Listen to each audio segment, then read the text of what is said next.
Today on episode 444 of I Am Salt Lake podcast, we are joined by Angela H. Brown, the executive director at Craft Lake City. We got to talk about what changes they've made to keep the DIY festival alive and well this year.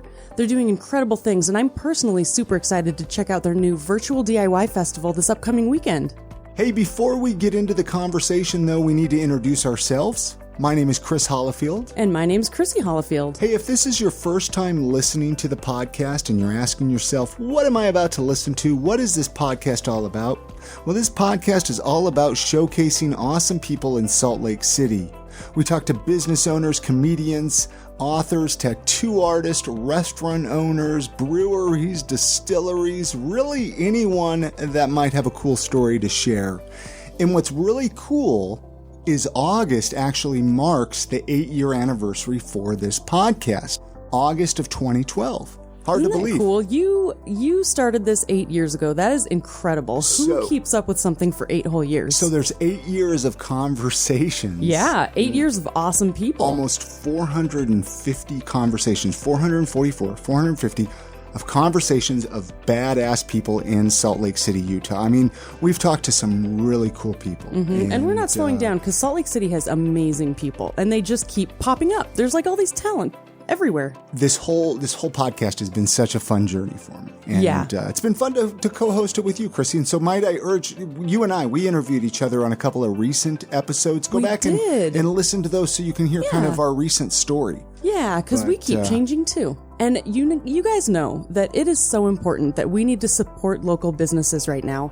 So lucky for you, we have a list of awesome local businesses at supportsaltlake.com. These are businesses who support this podcast. We really have some great supporters, including Cash Premium Tailgate Equipment, Evolve Cabinets for your cabinetry needs, Modified Piercing, and more. The entire list of supporters is at supportsaltlake.com. All right, I feel like we need a drum roll. Here's that conversation that we had with Angela H. Brown from Craft Lake City, where we got to talk about the 12th annual Craft Lake City. It's happening here soon in a couple of days, guys, so pay attention here. So stoked that we got to chat with Angela. Enjoy the conversation. Let's get right into it, Angela. Let's talk right. This is the 12th annual Craft Lake City. It started 12 years ago, right? You haven't missed a year. It's gone every year since, 2008? Is that correct? 2009. 2009. Wow. Okay, so 2009, and you started, let's kind of talk about the progression. So you went from Gallivan to where did you go after Gallivan? I'll let you we were at Gallivan for 10 years. And then after 10 years, a lot had changed. I mean, when we first started the Craft Lake City DIY Festival, it was really, in a time like now, it was in a recession. And essentially downtown Salt Lake City, if you remember, it was a ghost town.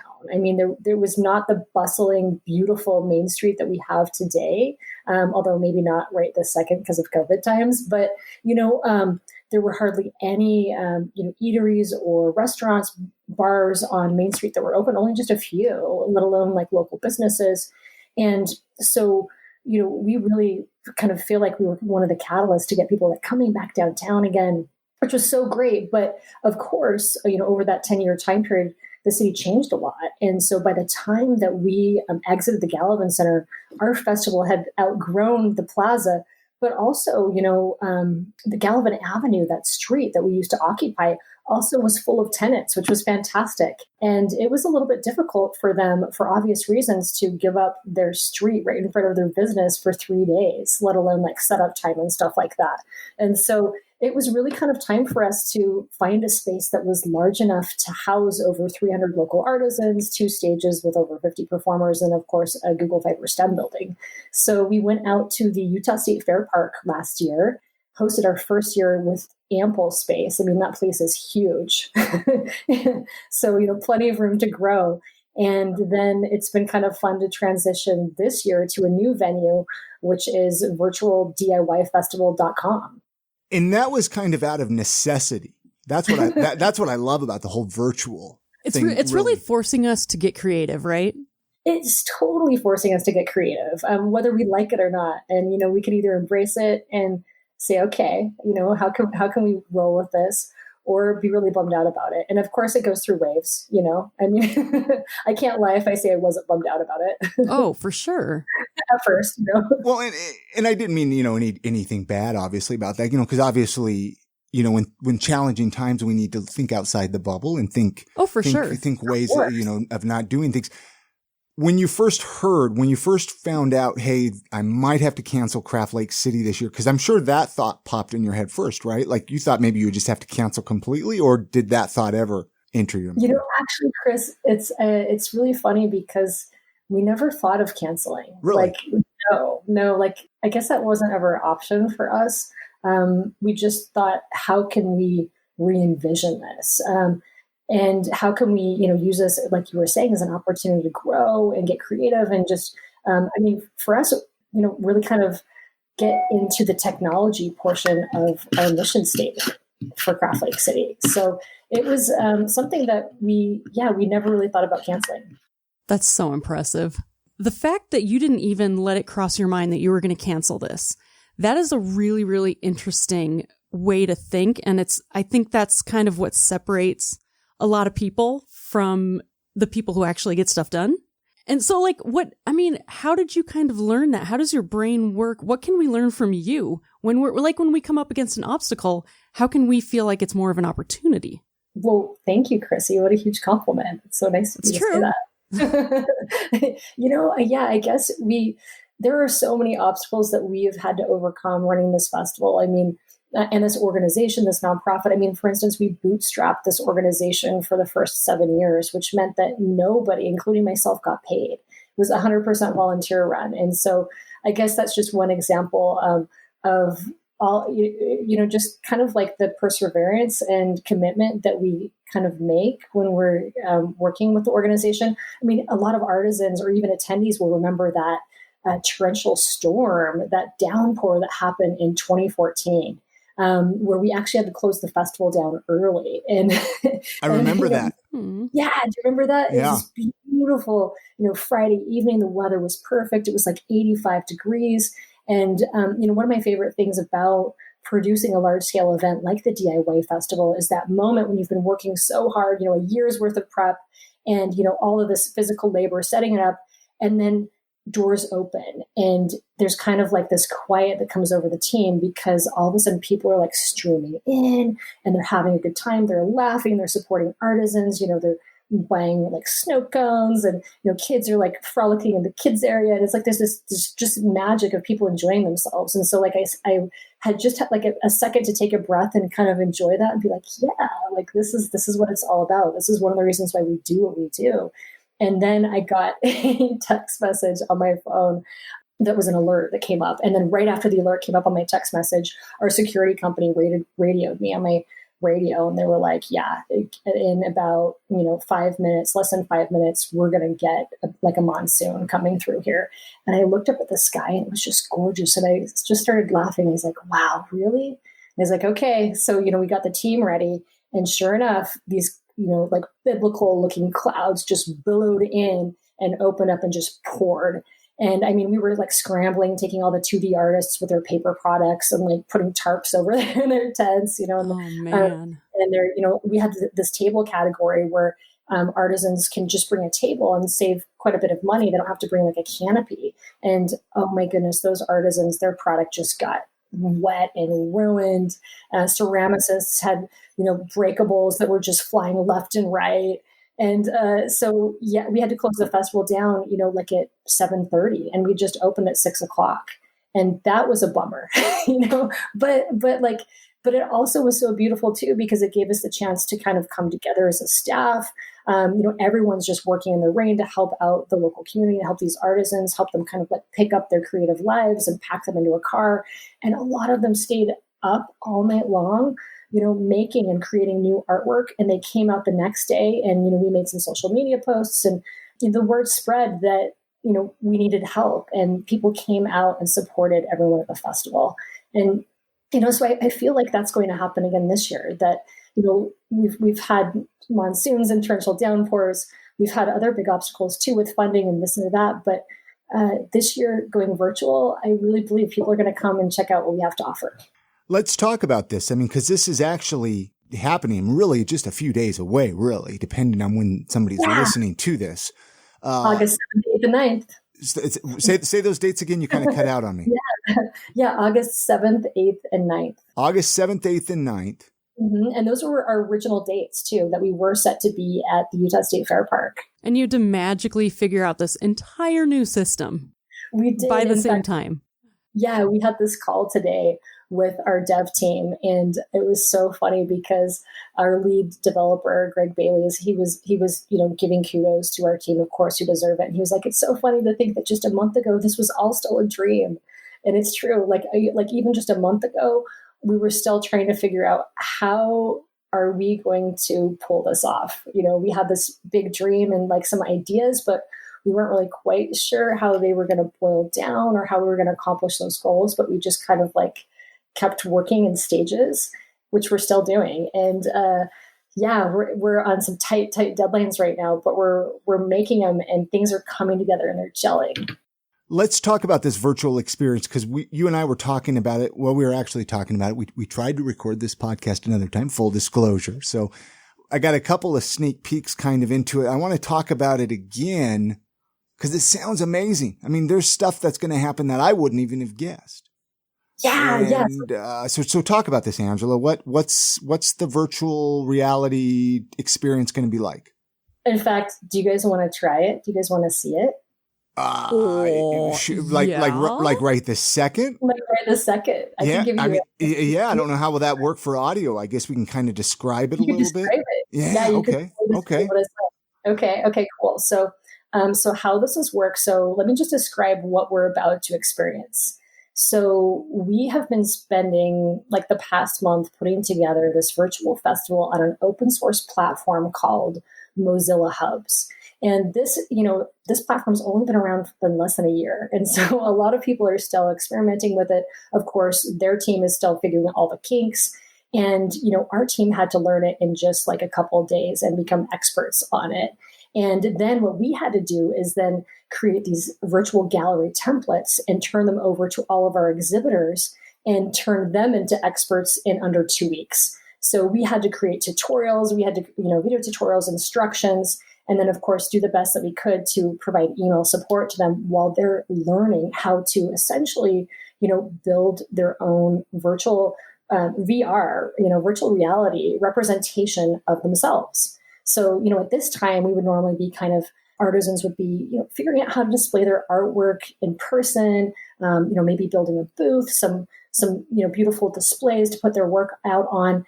And this year they're doing that, in the computer with technology tools with actually this platform.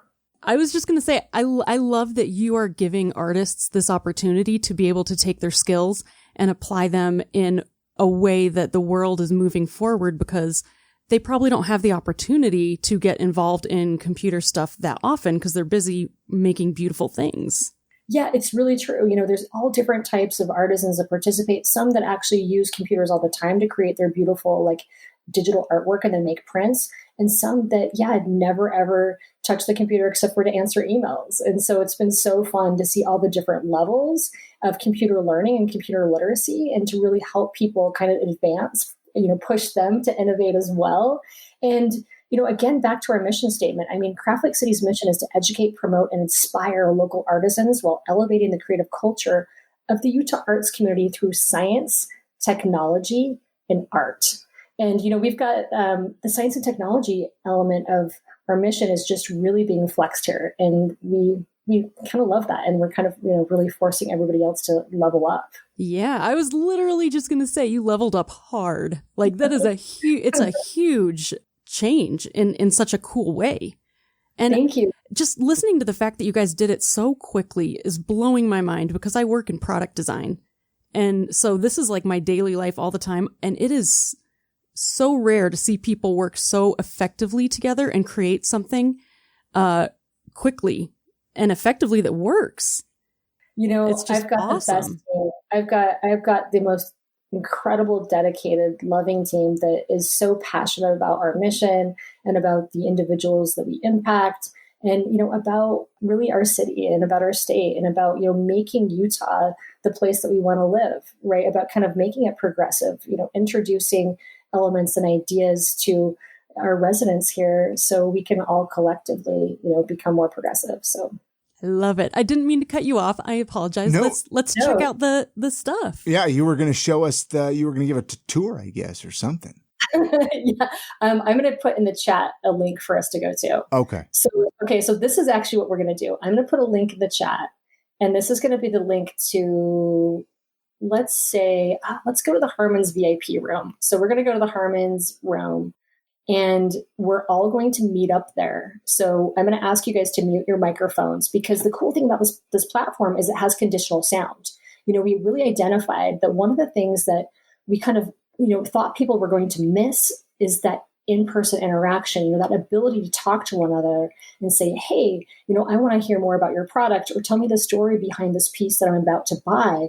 Or, hey, I've seen you, I follow you on Instagram. Like, let's have a conversation and connect. And it's hard to do that if you're just looking at a static website, right?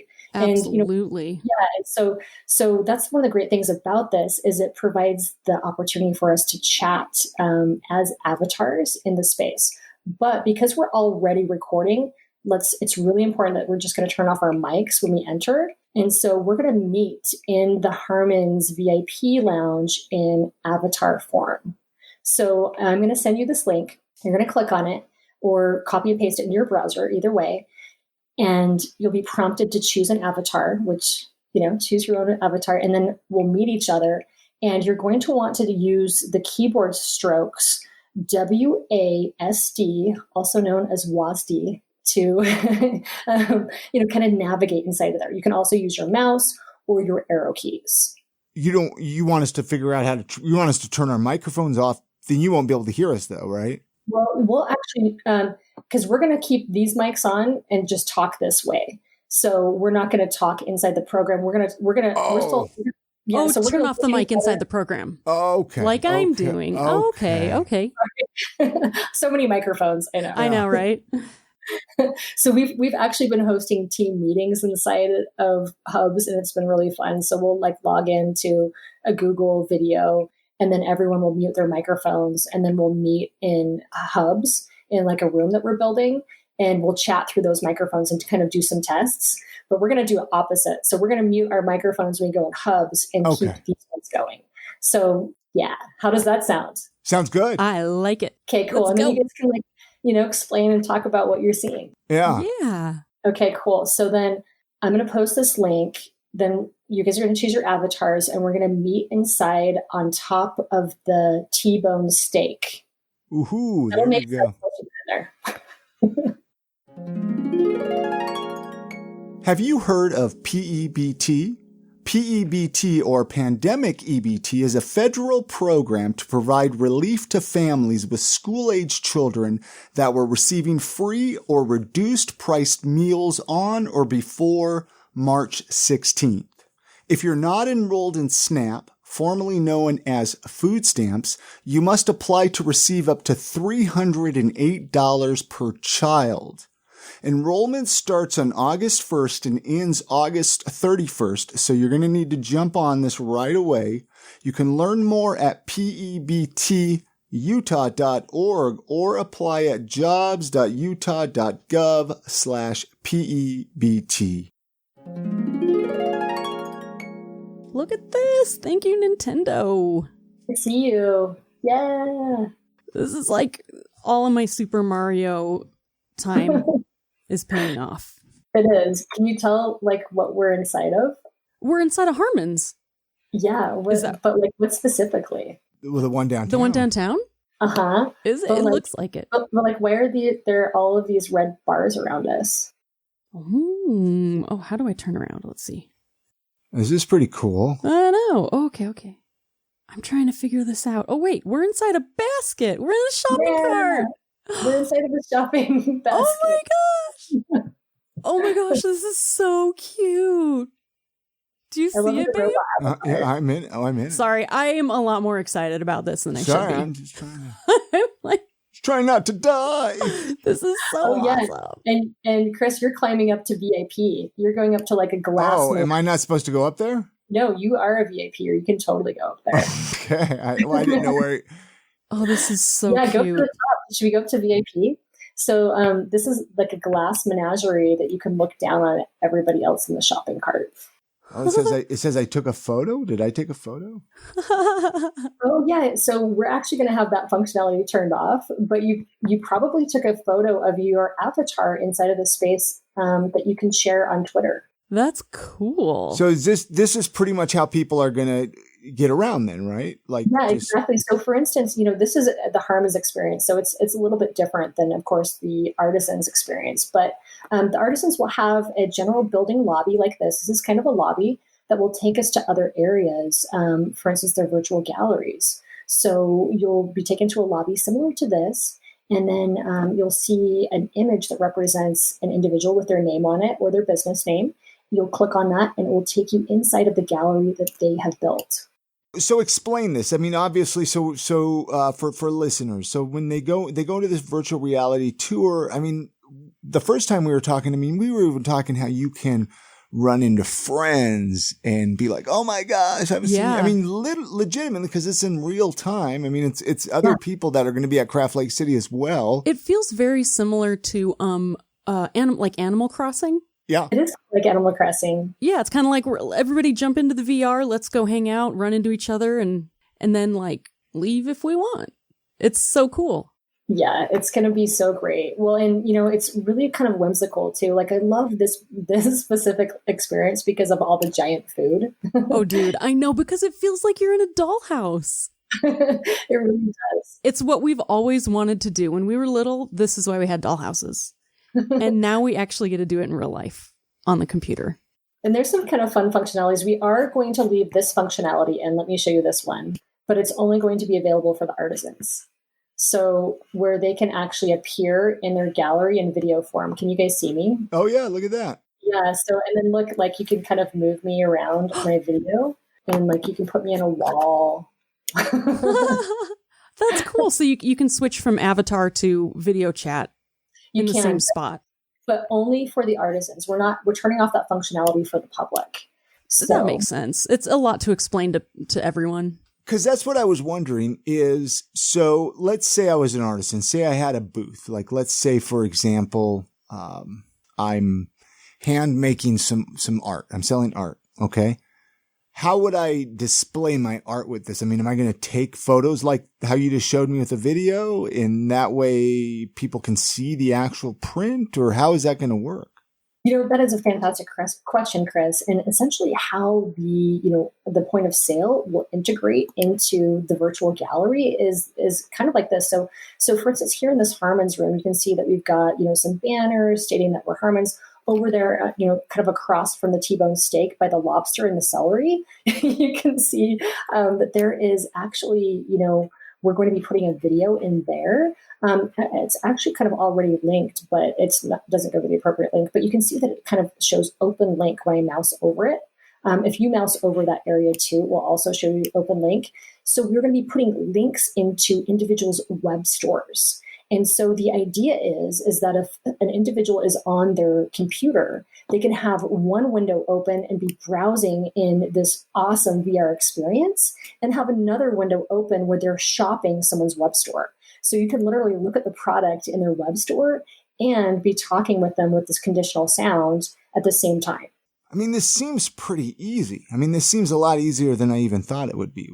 Being in here, moving around. I mean, do you think because a lot of people haven't been using stuff like this. So I'm just wondering, or do you think people are going to get overwhelmed? Or, I mean, it seems like it's pretty easy, pretty straightforward. We feel like a lot of people will kind of pick it up and really enjoy it and kind of get excited by it and spend the time in it. We'll offer 4 hours a day where they can access these galleries. Of course, after those hours, we will turn them off and they can shop the artisans through their artisan profiles. When you kind of think of a virtual festival, most people think nowadays of just a website. And when we were doing the researching, I mean, after we went to the board and said, hey, I recommend that we need to pivot with a festival this year for the public safety.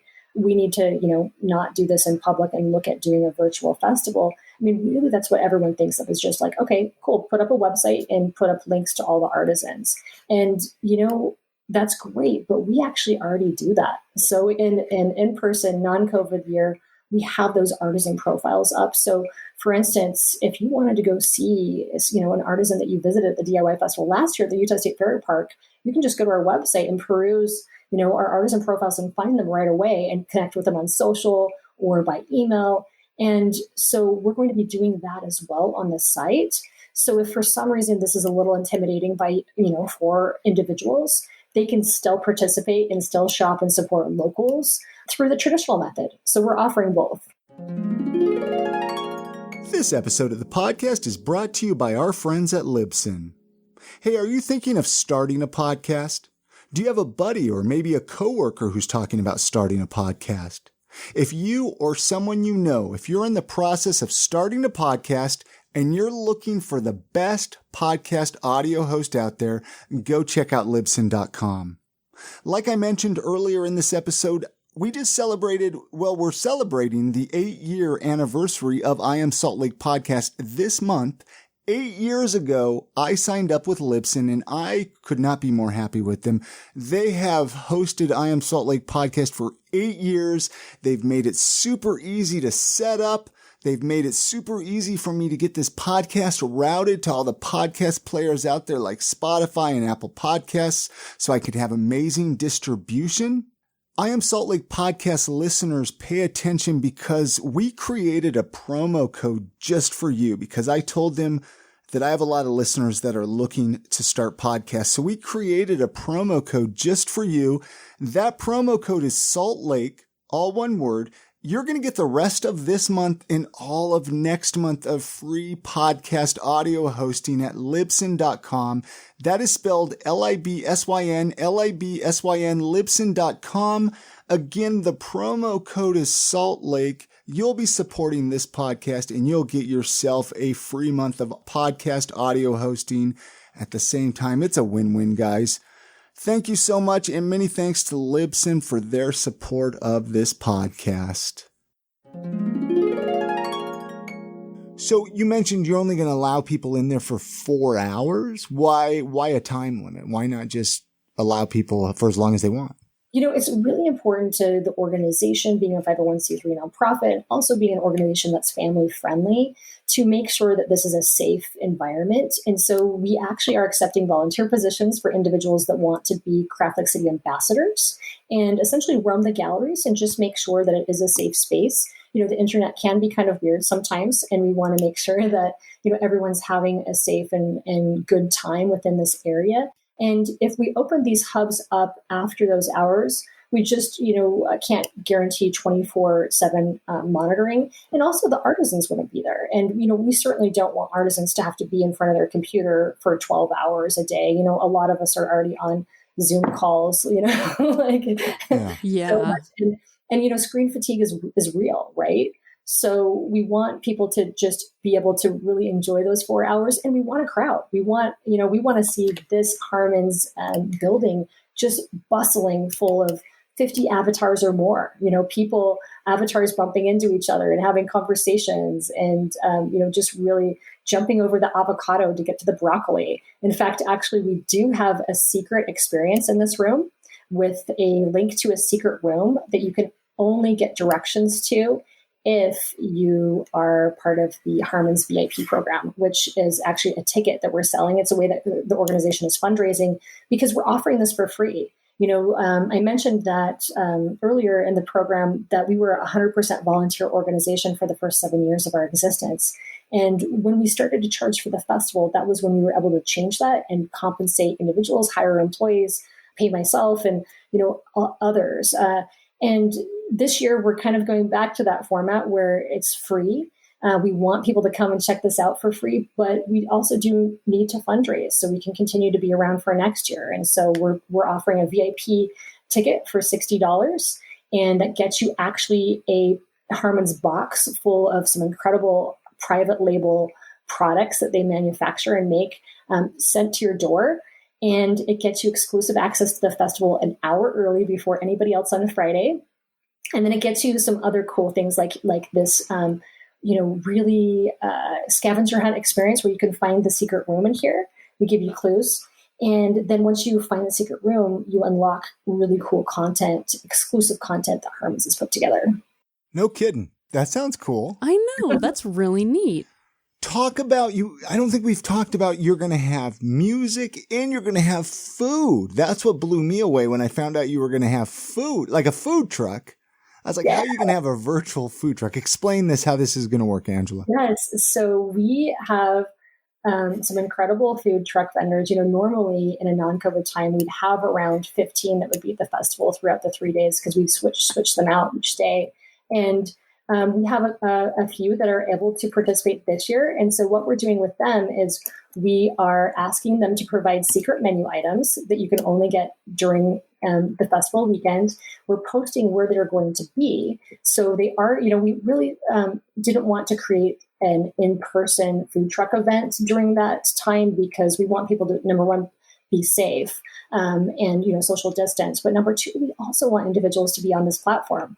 However, with that being said, we have some food trucks that will be posted up at local businesses, some local breweries, and also some other local businesses where we will be posting where they are and then having secret menu items kind of mentioned on the site, as well as videos about, who is it that owns this food truck? What is their story? Let's learn about them and learn, why it's important to support local food purveyors. I like that because you can actually, because whenever you go to a food truck, you want to know that stuff about the person too. But it's not like they have time to sit and be like, oh, my dad started this 10 years ago and then I took over, So I think that's kind of like a really neat twist on a food truck experience. Thank you. Was there, I'm trying to think if we talked about the food trucks, but the music, you're going to have some bands playing? Is that what you were talking about one time? You're like actual local Salt Lake City bands playing somehow? You know it. In fact, in a non-COVID time, we would have the Slug Magazine stage and the 90.9 FM KRCL stage with over 50 performers, not only local bands, but multicultural performers as well. And this year, of course, we are pivoting and turning it into a live experience. So we contacted all these individuals that had originally, applied because our festival is an application process that had applied to perform in the in-person. And we contacted them and said, hey, of course, we're pivoting. We're going virtual. Would you be interested in sending in a video?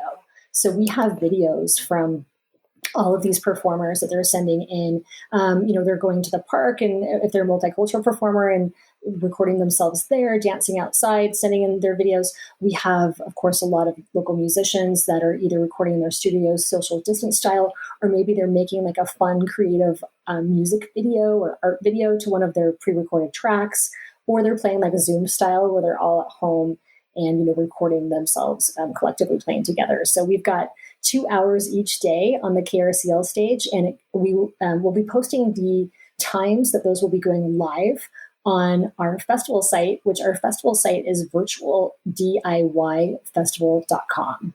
And that's where they would, so virtualdiyfestival.com is where they would go on the days of the festival to even just go check out the festival. They'd go in or there, they would set up their avatar and go do some shopping. That's the venue. The venue this year is virtualdiyfestival.com. And of course, you can go there right now and actually sign up to get sneak peeks about the festival. You can sign up, and we have a pretty cool functionality where you can add the festival to your calendar. So we'll automatically populate the festival, block it off in your schedule for the weekend, which I personally love. That way, you don't forget. So check it out. There's also kind of some how-tos and some other information there. I'm curious, how are you guys going about STEM? That was one of my favorite things in the last few years, going to the DIY festival, is taking the kids into the Google STEM building and really seeing all of this cool technology. Yes. So we still have the Google Fiber STEM building, and we're so excited that, we have such great partners, Google Fiber coming back to support us, that really believed in us. I mean, we did not know what we were going to do, and went to, some of our larger partners like Google Fiber and Harmons and said, hey, we're pivoting. We're not canceling the festival. And they still, stood behind us and allocated their budgets toward us. And really believed in us. And so we have an incredible program for Google Fiber. We've got around 16 different nonprofit organizations, like Spy Hop is coming back. They actually haven't been part of the festival for a few years, so I'm pretty excited about that, as well as, video game engineers that are showcasing their indie video games and some other fun stuff. Make Salt Lake, of course, is going to be there. So you will definitely not want to miss that. Very cool. That's awesome. I'm excited to check it out. I'm excited. And I wonder, I feel like we should invite our kids to come with us virtually, and then they can show us how to use it. We'll be like, hey, I'm trying to jump over the apple. Help me. Well, and then we also have Kid Row that's happening on Saturday, which that is our youth entrepreneurship program. So traditionally that happens in an in-person environment on Saturday for around 4 hours. So we've pared that down to 2 hours, and that's going to be on Saturday again from 1 p.m. to 3 p.m. So the rest of the festival will kind of close so we can really highlight Kid Row. And we've got That's so exciting. Yeah. I was so excited when I saw that you were doing a Kid Row. I just think giving the opportunity to young people to push themselves, there's not a lot of chances right now because this is going to sound terrible, but because of child labor laws, it's hard for a kid to really develop a skill and push themselves. And so it just seems like a really great opportunity for people to support young people who are working hard and for young people who are working hard to be able to do it. And for them to learn those skills now, how do you promote yourself? How do you run a till? How do you, get back exact change? Of course, this will be virtual money, but, the same principles. And so, of course, Kid Row will be in there with their parents. And of course, we'll have volunteer avatars kind of checking in and making sure everything's cool. And it's going to be such a fun environment. In fact, a lot of the kids actually built their own galleries this year, which we were so just floored by the talent there. I love it. Oh, cool. No, I'm excited. I'm excited. I'm glad it all worked out for you. I mean, I'm sure there were times that you wanted to throw the towel in. I mean, how do you keep motivated, Angela? How do you do this? Because you're doing all this stuff with Craft Lake City. Plus, you're doing Slug. And plus, I'm sure you got other things. I feel overwhelmed just listening to all the things that you're doing. How do you keep your chin up? How do you keep that smile on your face? I really do have a fantastic team. I would be nowhere without my team, without my Craft Lake City team or my Slug team. And, without all of the individuals, people that support us, like I Am Salt Lake. Have you guys having us here tonight, the volunteers that show up, that will be showing up virtually this year. And, the people that attend and the artisans that believe in us, the sponsors that believe in us. Really, it's community. Community keeps me going. Online festivals. Let's just say online festivals. Do you have a piece of advice that you might give somebody, especially since online festivals are going to become more popular? Do you have any advice that you would give somebody who might be listening who might want to do an online festival? Yeah, the advice that I would like to give is the advice for any project, which is the way that we work with Craft Lake City. We have a slogan that we like to use. We have it on a t-shirt that we wear a lot, and it's "We Are Dreamers." It's part of actually a series of slogans. We have "We are dreamers," "We are makers," "We are entrepreneurs," "We are artisans." And we actually have a Craft Lake City chant that goes, "We are builders, we are dreamers, we are Craft Lake City." And we say it during the festival time all the time to get us motivated when we've been working a 14-hour day. And it's so fun to just yell that with a team. But we start off with this concept of just dreaming big. What is the coolest thing we can think of that we can do? And then from there, after we've had a chance to get excited about the vision, then we boil it down to an action plan and say, okay, can we do this? I don't know. Let's find out. And we try not to say no. We try to just follow leads. It's kind of like pulling a string on a sweater. You just start with one place and see where it ends up. And of course, we have to pivot and the plans change sometimes, and sometimes it's really frustrating. But yeah, it's always satisfying in the end. And there's always something innovative and cool in the end. Very cool. I love that. That reminds me of the TED Talk that I listened to earlier today, and it was called The Super Mario Effect, which is this whole thing is just reminding me of it. And that it's that you should just keep trying. You should keep doing it. And don't, if you fall down the pit, that's okay. You just know, don't do it again next time. I mean, that's a very brief overview, but it's such a cool way to approach big things. It makes it feel a little bit less overwhelming, maybe, where you're just okay, just this one time. I'll figure this one thing out, and then we'll move on.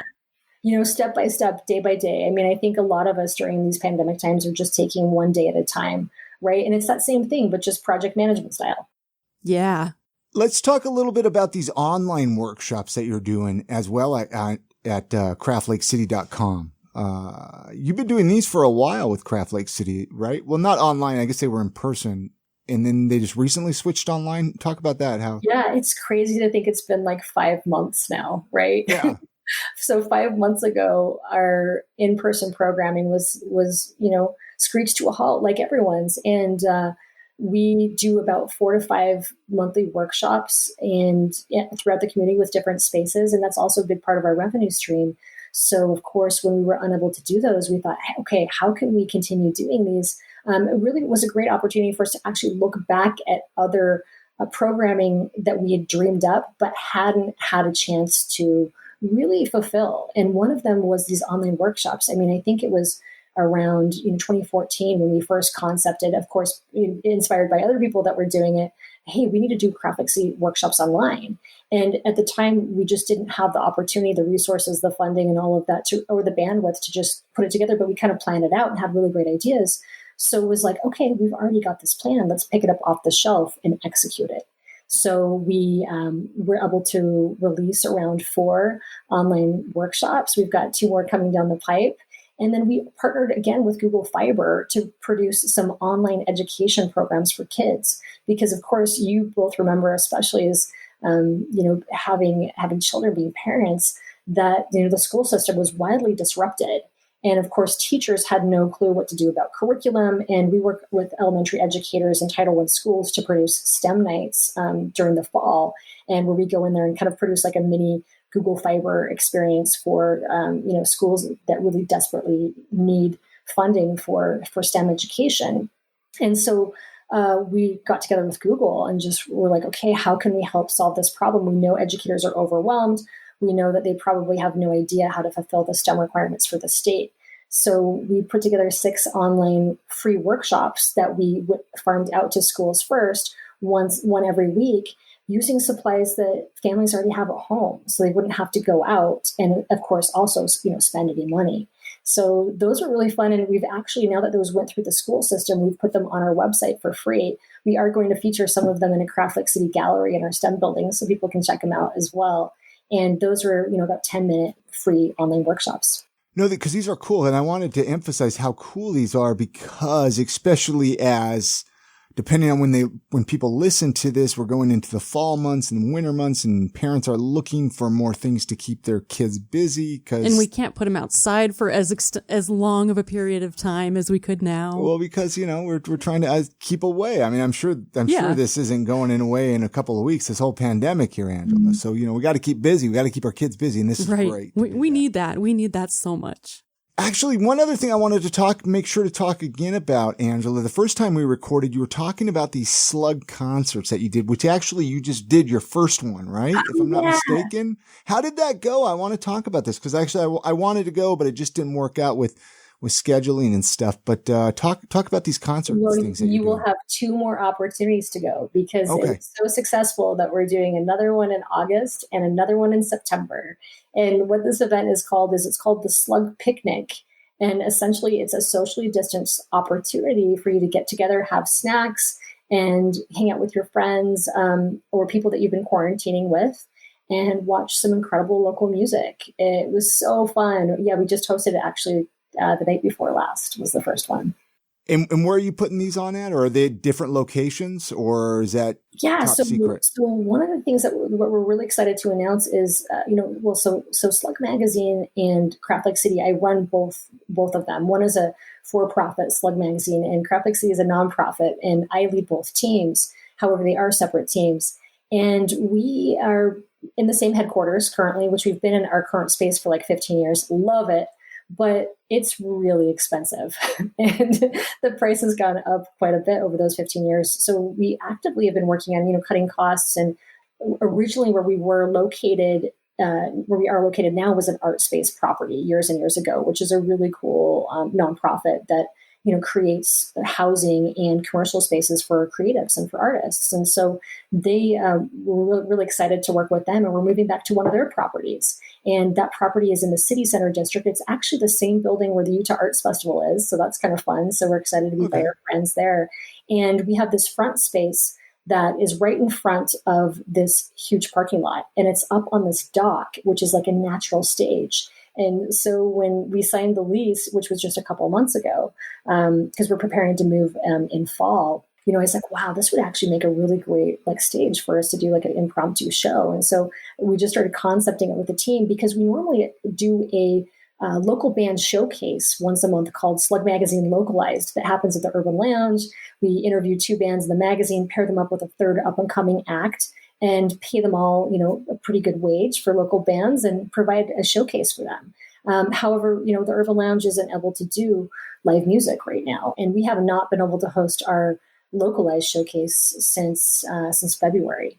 So, we thought, hey, this is a great opportunity for us to still kind of figure that out. So it's actually in the parking lot of our new headquarters is the venue, That's which so cool. is 230 South and 500 West. That's so cool. That's actually even more cool, because it adds to the whole experience of it being your thing. You're not just going to a random park. Yeah, I love it. Well, and it was so fun. It was fun to see people bring out their blankets and their chairs. And of course, we marked off picnic spots for them that were socially distant and had all the PPP there. We actually made it a fundraiser for Salt Lake. Is it Salt Lake Mutual Aid, which is the local COVID foundation? And so we raised a couple $100s for them through drawing tickets, through raffle tickets, and had a food truck there, had Balabe, which is actually an incredible food truck. They normally are with us at DIY Fest too, and had just 2 local artisans on display, and to kind of bring out the artisans again too, but again, socially distant style, keeping the event small and intimate. And, the way that we're kind of concepting this is, of course, around health department regulations. And so keeping it under 100 people total, even though it's a pretty big space, that way there's tons of room for everyone to be safe. And of course, masks are required. Yeah. What's the best way for people to follow all of your adventures? All these things that you're doing, is there a spot that people can go, a social media that really keeps updates going so that people can know when things are happening and where to go to them? Yeah, thanks for asking. You can follow my personal, which is The Real Angela, or you can also follow, of course, at Slug Mag at Craft Lake City. Awesome. There's a few Salt Lake City related questions that we have to ask here to you, Angela. They're fun ones. I enjoy asking these because I get great suggestions from people through here. I love hearing your guests answer them too. They're fun. They are. If we have family and friends, they visit town, they come check out Salt Lake, and they're like, show us around. Show me around, Angelo. Take me on the Angela tour. Where do you take them to if you have an afternoon? Are you talking about free activities or? Well, yeah. Should we say pre-COVID? Yeah, pre-COVID. Sometimes, you have family come and you're like, oh, I got to take them on this drive through the mountains, or there's a certain building you want to show them, or there's an area of Salt Lake, maybe the Great Salt Lake, or a hike, or they can't leave before they experience it. Yeah, I don't know if there's 1 or 2 things that Angela makes sure that she has to show people. Well, one of my favorite places, of course, is the Gilgal Gardens, which, have you both been there? Of course. Yeah. Oh, yes. Right? It is a good time. It is. It's just, how would you describe that for people that have never been? Weird. It's weird. I would describe it as absolutely phenomenal. It's just this guy he carved rock sculptures in his backyard that are very ornate and what's the word? What's the type of art that it feels it's not real? No, now you're going too deep. Dang here, it. If it feels like real life, that type of art. I can't think of the type of art it is, though. Surrealism. You know what's interesting? Yeah, it feels like real life surrealism. Oh, I was just going to say, we've talked to so many people on the podcast, and they would talk about as being a kid and hopping the fence to Gilgal Gardens before it was even open to the public. And they would just talk about hopping the fence and playing in there. And we actually recently had a girl on, or a lady on, that it was her grandfather. That was her grandfather that made Wow. Did Yale Gardens. So her grandfather and cousin did that all. Whoa. Wow. He was the stonemason that put that all together. That's so cool. It's a trip. I mean, it's a quick visit. It is 10 minutes or something. I don't know, man. I could really I could just sit there and read a book, by the stack of books that he carved, you know? Me too. I've definitely cool hung place out there for a while and just read all the weird scriptures and stuff in there. It's pretty interesting. It super is. I want to really talk about it sometime. What about any favorite local eating spots? Do you have one or two favorites? Yeah. Let's see. I have so many favorites. I mean, Takashi definitely is my favorite, hands down. That's where you're going to find me my birthday, my wedding anniversary, my husband's birthday. Yeah, we're definitely going to throw down at Takashi. But, there's actually a really cool new restaurant that I've only had the opportunity to eat there once before COVID. And that was, is it No? NOHM, that is in the Central 9th District. It's where... what was that? It was weird. It's kind of it's right by Water Witch, and it's where Mediterrina used to be, which also was a really good restaurant. They were kind of like a tapas bar, but this is Japanese style. They do just really awesome kind of street food style stuff. It's good. That sounds like right up Chrissy's alley. Oh man, that sounds right up my alley. Is there anything that you would change about Salt Lake City if you could? Obviously pre-COVID. And if there's not anything you would change, that's fine too. Yes, there are lots of things I would change. In fact, I like to think that the work that we're doing with our teams is creating positive change in Salt Lake City. But, kind of, I guess, to answer that question in a really simplistic way, one of the things that I would change if I could would be the price of public transportation. It is way too expensive. If it could just come down and be close. I mean, for instance, we used to go to South by Southwest in Austin for years. Our slug team used to go down as a team. It was so fun. And the bus fare down there is 50 cents. And everybody takes the bus because it's so affordable. It runs late. And, we really need to see that happen in our state. We need to see the bus fare go down. We need to see the Trax fare go down. And we need to see, the airport lines go past 10 p.m. in downtown, at least to last call. I know. It would be really great. A lot of people have also mentioned that on this show. Have they really? Hint, whoever's in charge, somebody fix it. I don't know who to go to. Angela, it's always fun to have you on the podcast. Anybody from your team to have them on the podcast, but especially you. And I didn't even mention. We'll mention in the intro how the first episode, the first time you were on was way back in 2013, episode 83. So I'll put that link so people can go listen to that as well at iamsaltlake.com with this episode. That was so cool.